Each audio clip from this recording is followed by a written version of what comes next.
Hey, good morning, everybody. Friday morning is a great day. Sun's coming up. There's going to be some soccer later, which I'm excited about.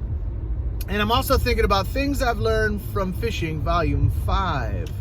And the lesson for today, or the thing that I learned from fishing, was to ease your kids into it.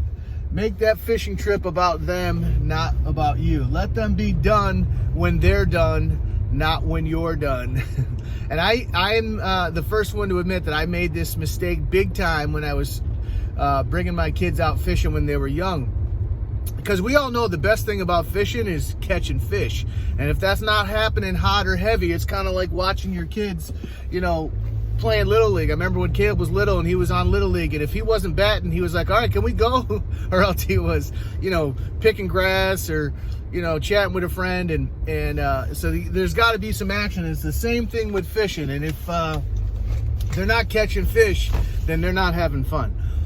So I remember taking the kids out when they were young, and we would be fishing. They're like, Dad, can we go now? And I'd be like, no, I'm not done yet. And that's a big mistake, because it sounded more like I was fishing for me and not fishing for them. And if you want to pass on a skill or a hobby or just anything that you love to your kids, make sure that you allow them to break into it easy, and they're not maybe going to love it as much as you do, as fast as you do.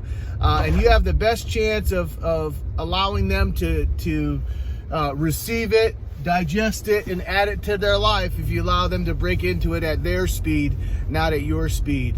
And fishing is certainly that way, and there's a lot of other things in life that are that way as well. And so when we're trying to pass it on to people, let's make sure that we're there for them and not for us. And so what I should have done was taken my kids out fishing, let them fish, and when they were done, drove them back to shore and went out fishing again myself. But I didn't do that. I kept them out there for hours and hours and hours, and now I could barely get them to go fishing with me at all. And that's not their fault. That's my fault. So I hope that helps you. Go out there and have a fantastic day. Max out your situation and have a lovely weekend. Peace.